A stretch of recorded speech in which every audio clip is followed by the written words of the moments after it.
بلوچستان میں پاک فوج کے 5 سپوت مادر وطن پر قربان. بارکھان کے علاقے نوشام میں پاک فوج اور ایف سی بلوچستان کا sanitisation operation. I S P R نے بتایا آپریشن کے دوران فائرنگ کے تبادلے میں میجر توصیف احمد بھٹی، نائک فدا حسین، سپاہی ذاکر حسین، سپاہی سہیل احمد اور سپاہی محمد ایاز شہید ہو گئے.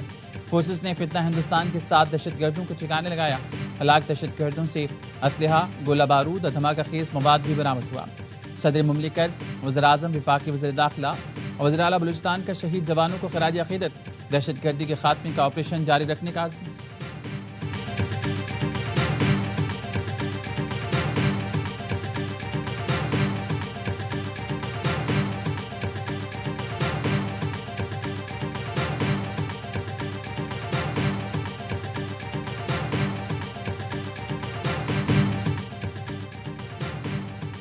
افغانستان ہم سے بات نہیں کرے گا تو جو دلی کے ساتھ کیا وہی کابل کے ساتھ کریں گے. افغانستان کو کئی بار سمجھایا دہشت گردوں کی پشت پناہی چھوڑ دیں. ہم نے گارنٹی مانگی کہ افغانستان اپنی سرزمین پاکستان کے خلاف استعمال نہ ہونے دے، لیکن افغانستان گارنٹی دینے کو تیار نہیں. وزیر دفاع خواجہ آصف کو قومی اسمبلی میں اظہار خیال. کہا بھارت کو مارکہت میں جو مزہ چکھایا وہ اب براہ راست لڑنے کی جرت نہیں کرے گا. افغان حکومت اس وقت بھارت کی پراکسی بنی ہوئی ہے.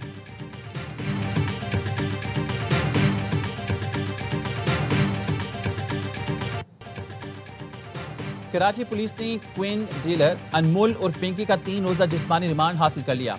ایس ایس پی انویسٹیگیشن اور ٹیم نے ملزمان کو تحویل میں لیا. پولیس کی نظرثانی درخواست پر پنکی کا جوڈیشل ریمانڈ معطل کیا گیا. پنکی گینگ کی گرفتاری کے لیے پولیس نے تفتیش کا دائرہ کار بڑھا دیا. پنکی گینگ کے ساتھ کی گرفتاری سے بچنے کے لیے پنجاب میں روپوش ہو گیا. کراچی پولیس نے گرفتاری کے لیے ٹیم تشکیل دے دی. انمول اور پنکی کو پروٹوکول دینے والے پولیس افسر اور اہلکاروں کو تفتیشی کمیٹی نے طلب کر لیا. اے آئی جی نے D I G West Irfan Baloch کو 3 دن میں تحقیقات مکمل کرنے کی رپورٹ پیش کرنے کی ہدایت کر دی. اے آئی نیوز کی خبر کے بعد آئی جی سندھ نے غفلت برتنے والے افسران کی معطلی کی ہدایت کی تھی.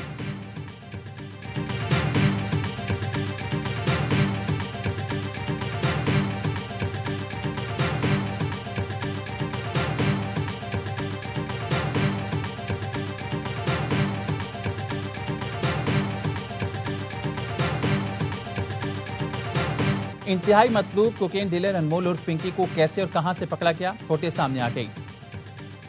انمول اور پنکی کو کراچی کے علاقے گارڈن میں ایک فلیٹ سے گرفتار کیا گیا.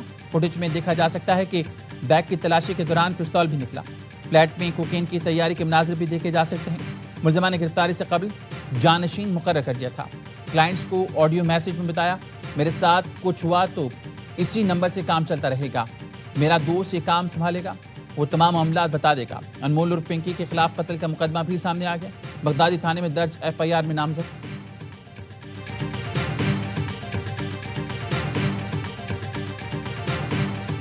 کمیٹی نے این ایف کو بھی کہہ دیا ہے، اپنے سیکرٹری انٹیریئر صاحب کو بھی کہہ دیا ہے کہ جی اس میں پوری ڈیٹیل ہمیں دیں کہ وہ کس کس کو سپلائی کر رہی تھی. جو سپلائرز ہیں چاہے وہ پارلیمنٹیرین ہو، چاہے وہ جج ہو، چاہے وہ کوئی بھی بندہ ہو، ان سب کا ریکارڈ نکال کے یہاں پہ کمیٹی کو پیش کیا جائے.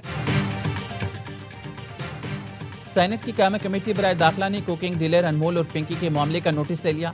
آئندہ اجلاس میں ڈی جی این ایف طلب. کمیٹی چیئرمین فیصل سلیم نے کہا ڈی جی این ایف بتائیں انمول اور پنکی منشیات کس کس کو سپلائی کرتی تھی. سینیٹر سمینہ زہری نے کہا خبروں میں دیکھا کرمنل خاتون دھڑلے سے عدالت جا رہی ہے، چور ڈاکو منشیات فروش کھلے عام گھوم رہی ہیں اور ہم یہاں مرنے کے لیے بیٹھے ہیں.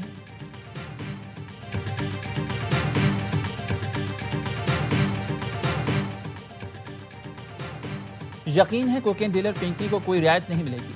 پنکی کے خلاف بہت سے ثبوت ہیں، اسے سزا ملے گی.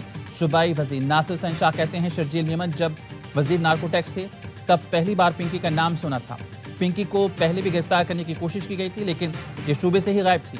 سندھ حکومت کی منشیات کے معاملے پر 0 ٹالرنس پالیسی ہے. انٹچ ایبل منشیات فروش پکڑے گئے، مزاحمت پر مقابلے میں مارے بھی گئے. کالی بھیڑیں ہر جگہ پر ہیں، اسی وجہ سے منشیات کے کام کرنے والوں کو فروغ ملا.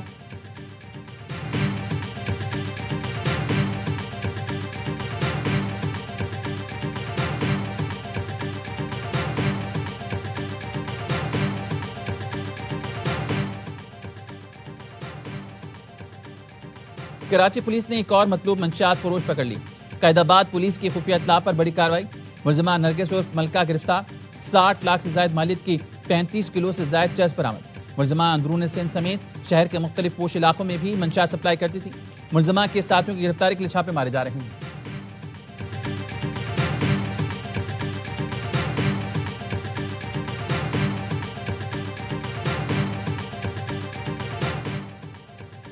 اسلام آباد میں پیٹرول پمپس انویسٹمنٹ کی آڑ میں اربوں روپے فراڈ کا انکشاف۔ ذرائع کے مطابق اسلام آباد اور پختونخوا کے بڑے لوگ اور سرکاری افسران انویسٹمنٹ فراڈ میں ملوث۔ عادل اکرام نے متاثرین کو پیٹرول پمپس میں سرمایہ کاری پر منافع کا لالچ دیا۔ ملزم کے خلاف اسلام آباد کے 3 تھانوں اور کے پی میں مقدمات درج، منی لانڈرنگ کی تحقیقات شروع کر دی گئی۔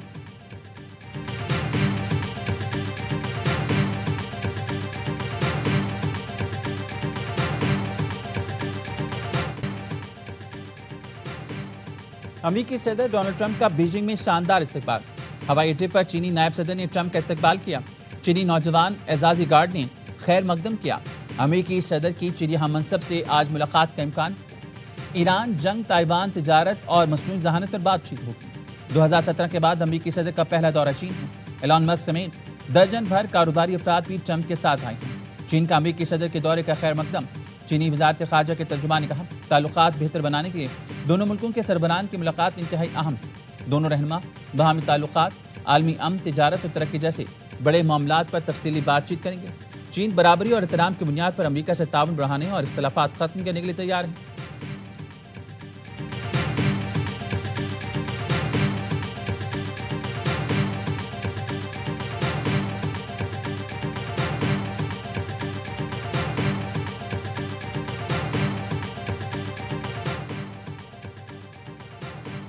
ایرانی وزیر خارجہ عباس اراغچی نے اسرائیل اور اس کے سہولت کاروں کو تنبیہ کرتے ہوئے کہا ہے کہ اسرائیل کے ساتھ گٹھ جوڑ ناقابل معافی جرم ہے۔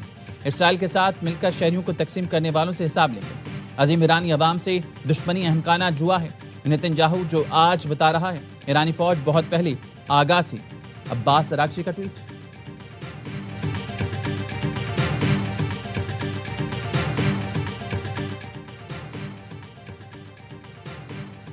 اسرائیلی فوجی وفد کے استقبال کی اطلاعات بے بنیاد ہیں۔ متحدہ عرب امارات نے اسرائیلی وزیر اعظم کے دورے سے متعلق خبروں کی تردید کر دی۔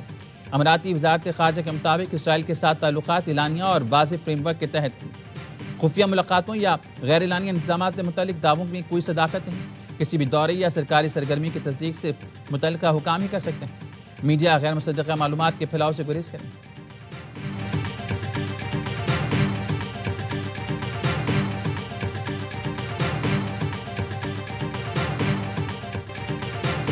چین کا پاکستان پر مشرق وسطی میں ثالثی کی کوششیں تیز کرنے پر زور۔ چینی وزیر خارجہ کے ساکڈار سے رابطہ، کہا چین پاکستان کی ثالثی کی کوششوں کی حمایت جاری رکھے گا۔ اس مقصد کے لیے اپنا حصہ بھی ڈالتا رہے گا۔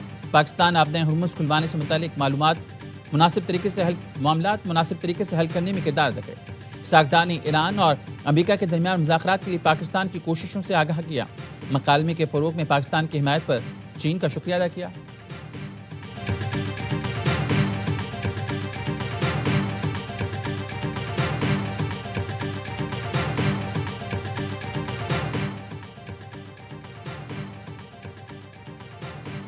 پاکستان فعال سفارتکاری کے لیے پرعزم۔ علاقائی سفیروں کی کانفرنس آج سے 18 مئی تک اسلام آباد میں ہوگی۔ نائب وزیر اعظم اسحاق ڈار کہتے ہیں کانفرنس میں علاقائی اور عالمی پیش رفت کا جائزہ لیا جائے گا۔ برادر ممالک کے ساتھ پاکستان کے دو طرفہ تعلقات کا جائزہ لیا جائے گا۔ سفیروں کی سفارشات تعلقات مزید مضبوط بنانے میں معاون ثابت ہوں گی۔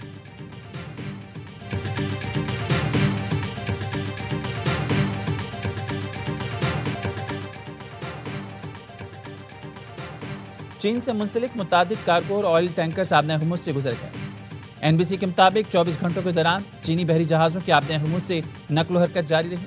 چینی آئل ٹینکر ایران کے جزیرہ العرب کے قریب دیکھا گیا۔ چینی سرکاری شپنگ کمپنی کوسکو شپنگ کارپوریشن جہاز کی مالک ہے۔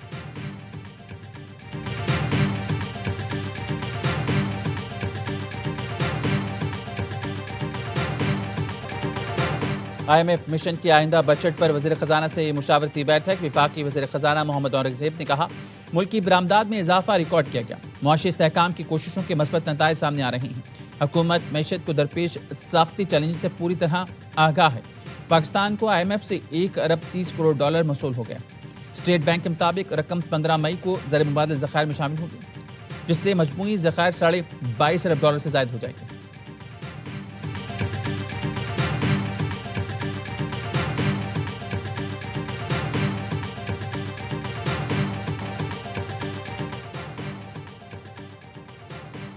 اسلام آباد سے قبضہ مافیا اور غیر قانونی تعمیرات کا مکمل خاتمہ کیا جائے گا. کسی دباؤ کے بغیر آپریشن کلین اپ اپنے منطقی نتائج کے حصول تک جاری رہے گا. وفاق کی وزیر داخلہ محسن نقوی کہتے ہیں سیوریج ٹریٹمنٹ پلانٹ سے شہریوں کو صاف پانی کی فراہمی ممکن ہوگی. پارلیمنٹ لاجز کے نئے بلاک پر ترقیاتی کام 30 جون تک مکمل کرنے کی ہدایت. کراچی صدر میں سریعام فائرنگ کرنے والے پکڑے نہ گئے. سفید ڈبل کیبن گاڑی میں سوار مسلح ملزمان پولیس کی پہنچ سے دور رہے. پولیس کا کہنا ہے کچھ روز پہلے 2 بس اڈوں کے ملازمین کا آپس میں جھگڑا ہوا تھا. سرکار مدیت میں دونوں پارٹیز کے خلاف مقدمہ درج. واقعے کے روز کالی گاڑی تحویل میں لے کر 2 ملزمان کو گرفتار کیا گیا تھا. فوٹیج میں نظر آنے والی سفید گاڑی اور فائرنگ کرنے والے ملزمان کی تلاش جاری ہے. لاہور کے مختلف علاقوں میں موسلادھار بارش کے ساتھ کئی مقامات پر اولے بھی گرے. بارش کے بعد گرمی کا زور ٹوٹ گیا. موسم خوشگوار. گلشن راوی میں سب سے زیادہ 40 ملی میٹر بارش ریکارڈ کی گئی. سمن آباد 36 لکشمی چوک کے علاقے میں 25 ملی میٹر بارش ہوئی.